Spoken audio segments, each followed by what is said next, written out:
Baik Bapak Ibu sekalian, hari ini insya Allah di bulan baik, waktu yang baik, kita akan mengaji dengan cara yang baik, yaitu mengembalikan semua materi baik kepada Al-Quranil Karim, karena patokan kebaikan bersumber dari Al-Quran.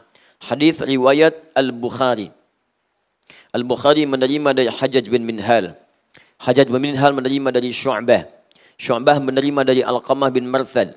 Alqamah bin Marthad menerima dari Sa'ad bin Ubaidah. Sa'ad bin Ubaidah menerima dari Abu Abdurrahman As-Sulami.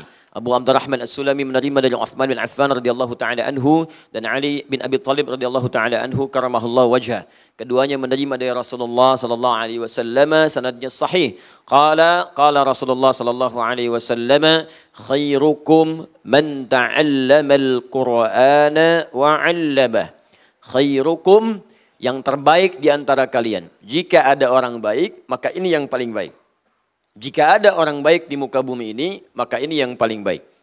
Siapa orang baik ini? Man ta'allamal Qur'ana wa 'allamah. Yaitu siapapun. Man itu harfu atau ismun mausulun yadullu ala fardiyatil 'amiyah. Ya, huruf sambung, konjungsi yang menunjuk pada objek seringkali ya secara personal tapi sifatnya umum. Ya, secara personal setiap orangnya, tapi sifatnya umum. Mau laki-laki, perempuan, ya besar, kecil, tua, muda. Setiap orangnya. Di ketika Nabi mengatakan man, kata Nabi, siapapun kalian. Setiap orangnya. Tanpa kecuali. Mau laki-laki, mau perempuan, mau besar, mau kecil, mau kaya, mau cukup. Ya.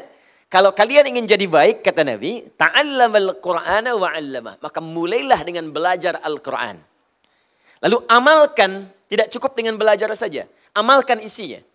Saat Anda belajar Qul huwallahu ahad, amalkan isinya. Saat Anda belajar Al-Fatihah, amalkan isinya. Saat Anda belajar An-Nas, amalkan isinya. Saat Anda belajar Wal 'Ashr, amalkan isinya. Walaupun satu huruf saja dari belajar Al-Quran, amalkan isinya. Maka amalan yang kita kerjakan dari sumber pelajaran yang benar terhadap Al-Quran, kata Nabi, ini jaminan dari Nabi, itu akan merubah hidup kita menjadi lebih baik dalam kehidupan. Itu pasti. Kalau Nabi sudah berjanji, itu pasti. Karena Nabi dikenal dengan seorang yang jujur, benar dan dibenarkan bahkan oleh lawannya. Di muka bumi ini kalau kawan membenarkan wajar. Tapi kalau lawan membenarkan, itu yang istimewa. Ya, itu ngaku Abu Jahal, Abu Lahab dan abu-abu yang lainnya di masa lalu, ya, yang tidak taubat sampai kemudian wafat. Itu ketika ditanya tentang Nabi Muhammad, jawabannya jujur. Ya, Abu Sofyan ditanya sebelum masuk Islam, jujur jawabannya. Dia memang orang jujur, dia orang baik, dia amanah, dia nggak pernah dusta, dia nggak pernah pengen berselisih, orangnya menyambung silaturahim. Semuanya terbuka, jujur, diakui oleh lawannya. Cuman mereka nggak suka itu karena iri saja dan takut kedudukannya hilang. Takut popularitas memudar, takut tersaingi, karena itu memusuhi Nabi. Tapi mereka membenarkan semua kebaikan yang ada dari Nabi. Dibayangkan, ya, kalau Abu Jahal saja mengakui Nabi baik, masa misalnya kita tidak menetapkan Nabi sebagai orang yang jujur dan mengingkari apa yang disampaikan? Paham ya? Kata Nabi, orang belajar Quran pasti baik. Ya, orang jahiliyah saja belajar Quran jadi baik. Ya, kenal gak? Pernah dengar gak namanya Jundub bin Junadah? Pernah dengar? Kalau Abu Dzar Al-Ghifari kenal? Oh, kenal. Bagus. Bagus. Luar biasa. Ada yang kenal Abu Dzar Al-Ghifari. Ya. Tapi nggak apa-apa lah. Saya di Sukabumi pernah tanya, ada yang kenal Fir'aun. Sukabumi, hubun dunia. Baik. Suka itu hubun, bumi itu dunia. Sukabumi, hubun dunia. Abu Dzar Al-Ghifari itu asalnya, nama aslinya Jundub bin Junadah. Berasal dari Ghifar. Kota Ghifar. Kalau Anda ingin menunjukkan daerah asal, saya ingin mengenalkan diri, saya berasal dari daerah A. Maka tambahkan al di depan nama daerahnya, ujungnya tutup dengan i. Ya, saya dari Banten. Nama saya Adi dari Banten, Al-Bantani. Syekh Nawawi Al-Bantani. Syekh Ahmad Khatib Al-Minangkabawi. Syekh Yasin Al-Padangi dari Padang, ahli hadis, muhaddits besar. Ya, yang memberikan fatwa di Masjid Al-Haram, itu dari Padang, Syekh Yasin Al-Padangi. Ya, Anda ingin perkenalkan diri, tambah al depannya, ujungnya ganti dengan i. Ya, nama Anda siapa? Misalnya ada Pak Surya dari Tanah Kusir. Anak Surya Al Tanah Kusiri. Ya. Ya. Dekat tukang delman Al Delmani, misalnya kan boleh. Baik. Ini dari Ghifar. Dari Ghifar dikenal dengan Al-Ghifari. Jundub bin Junadah Al-Ghifari. Ghifar itu adalah kota begal. Sekampung begal semua di situ. Anda bayangkan, sekampung begal semua. Jadi kalau ingin mencari pembegal paling profesional pada saat itu dan sekampung itu di situ ada. Di pembegal sekarang itu telat. Ketinggalan jauh gitu. Ya, ketinggalan jauh. Tapi yang paling menarik, Jundub ini kemudian taubat, singkatnya bertemu Nabi, berikrar syahadat, bahkan di depan Ka'bah mengumumkan syahadatnya, dipukulin banyak orang. Ya, dicegah oleh Nabi, kamu jangan umumkan depan Ka'bah, nanti kita belum kuat, kamu jangan-jangan dipersekusi. Ya Rasulullah, saya ini membegal terang-terangan, masa syahadat sembunyi-sembunyi? Tuh, saya membegal terang-terangan, masa syahadat sembunyi-sembunyi? Keluar beliau ini, berikrar syahadat. Secara singkat belajar kepada Nabi, itu belajar kan fase-fase awal, ayat-ayat pendek. Ayat-ayat tauhid, ya juz amma yang belakang, tapi diamalkan isinya. Begitu diamalkan merubah pribadinya, pulang ke kotanya, berdakwah di tempatnya, sekampung masuk Islam. Anda bayangkan. Sekampung masuk Islam dan jadi da'i. Bukan sekedar jadi da'i, jadi perawi hadis Nabi. Anda kalau belajar misalnya yang paling ringan deh, ya pengantar hadis yang karya Al-Imam An-Nawawi rahimahullah, Al-Arba'in An-Nawawiyah, 42 hadis. Baca hadis ke-18 misalnya. Ya itu kalimatnya Pak. An Mu'adz bin Jabalin wa Jundub bin Junadah radhiyallahu taala anhuma qala Rasulullah sallallahu alaihi wasallam ittaqillaha haitsu ma kunta wa atbi'is sayyi'atal hasanata tamhuha. Hei, bertakwalah kepada Allah dimanapun engkau berada. Jika engkau pernah berbuat salah, memang tak ada manusia yang sempurna, maka tutupi kesalahanmu dengan berbuat kebaikan. Jadi orang baik, nanti kesalahan Anda akan dilupakan. Tapi kalau Anda nggak pernah berbuat baik, orang akan mengenang kesalahan Anda. Nggak ada orang sempurna, yang sempurna cuma malaikat.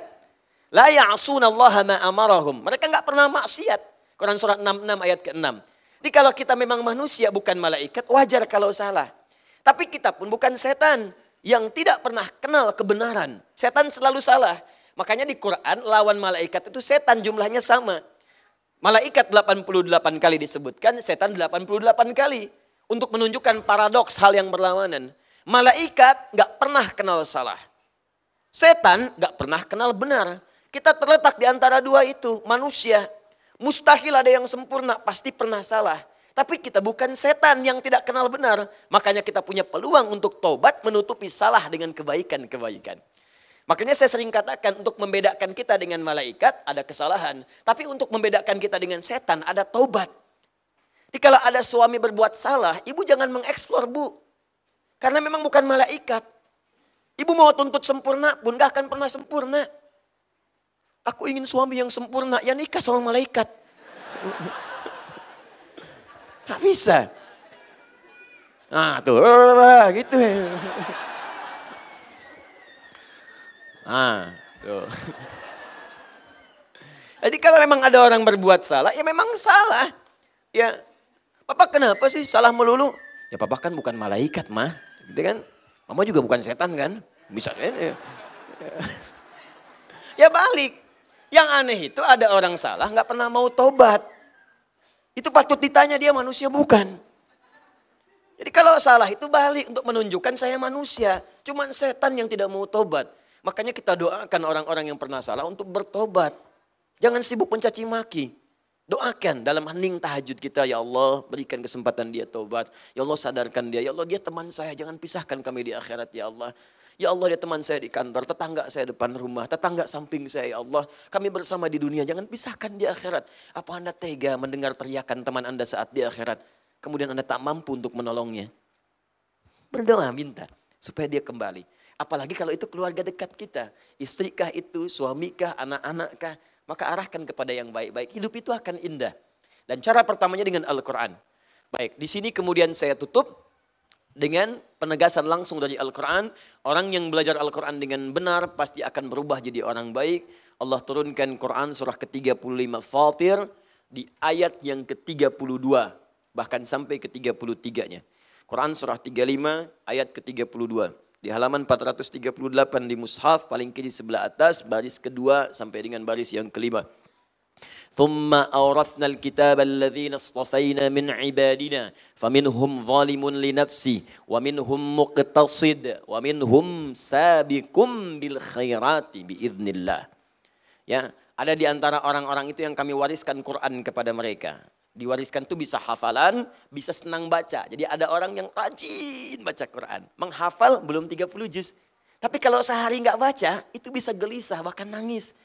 Ada yang nggak lengkap dalam hidup ini. Kalau sehari nggak baca, ada yang begitu. Bahkan ke bawah mimpi, nggak tenang sampai bangun malam hari untuk baca. Ada yang demikian. Ya, kalau Anda buka kitabnya Al-Imam An-Nawawi, namanya At-Tibyan fi Adab Hamalatil Quran, halaman 52, paling kanan di pertengahan.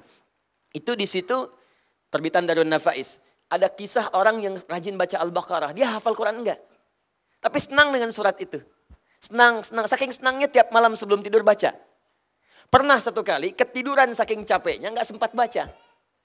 Saat tertidur itulah tiba-tiba bermimpi, kaget bangun. Tangannya terkena kawannya. Begitu terkena kawannya ikut bangun. Dia berkata, "Ma bika, kamu kenapa tiba-tiba begitu?" "Wallahi ra'aitul fin manam laqad natahatnil baqarah." Laqad natahatnil baqarah. Saya tadi mimpi dalam tidur diseruduk Al-Baqarah. Bayangkan. Bangun gitu, dia bangun. Ya walaupun belum hafal silakan, biasakan. Ada yang sebelum tidur baca Al-Mulk silakan, baca. Ada yang Al-Kahf, ada yang baca Yasin, baca. Sukai sebagian surat-surat itu. Satu saat akan jadi syafaat bagi kita saat kembali kepada Allah Subhanahu wa taala. Ya tidak cukup dengan amin, biasakan. Ya malam, programkan dari sekarang. Ya. Mulai dari yang pendek-pendek dulu, kalau nggak biasa panjang diajarkan Nabi yang pendek-pendek. Ya, talata muawwadzat, ya 3 kul. Qul huwallah, qul a'udzu birabbil falaq, qul a'udzu birabbin nas. Itu dulu yang pendek-pendek. Ya, apa sampai mau kita sampai meninggal yang pendek terus gitu kan? Ya, naik lagi, naik sampai ke atasnya. Itu bacakan, naik lagi. Ya, naik Al-Baqarah, naik Ali Imran. Orang yang dekat dengan Al-Baqarah, Ali Imran, nanti saat hari kiamat keduanya itu akan menjadi awan yang menaungi seperti payung. Ka'annahuma ghamamatan, hadisnya sahih. Jadi nanti saat dihisab, ini akan mengikuti, kalau orang kepanasan dia teduh saja. Itu ahli Al-Baqarah dan Ali Imran. Ya, ada orang yang senang membacakannya, ada yang kemudian menghafalkannya. Jadi ada yang membaca, ada yang kemudian menghafal, yang ketiga ada yang menelaah tilawah, mengkaji. Rajin mengkaji. Ya, baca tidak seperti yang pertama, dia baca juga. Menghafal belum sempurna, tapi senang dia mengkaji maknanya. Hari ini aku pengen belajar Al-Fatihah. Besok aku pengen belajar An-Nisa. Aku akan kumpulkan ayat-ayat tentang aku, perempuan, ibu rumah tangga. Keluarin ayat perempuan semua. Aku ingin belajar tentang ayat-ayat bisnis. Keluarkan ayat bisnis semua. Digali, diamalkan. Itu kata Allah langsung, orang yang seperti itu Al-Quran akan membimbing dirinya untuk menjadi pribadi yang lebih baik dalam hidupnya. Bukti paling nyata, orang jahiliyah saja tadi bisa berubah bahkan jadi da'i. Apalagi orang yang sudah dikeluarkan oleh Allah dari masa jahiliyahnya untuk mengalami kehidupan yang lebih modern di masanya. Paham sampai sini?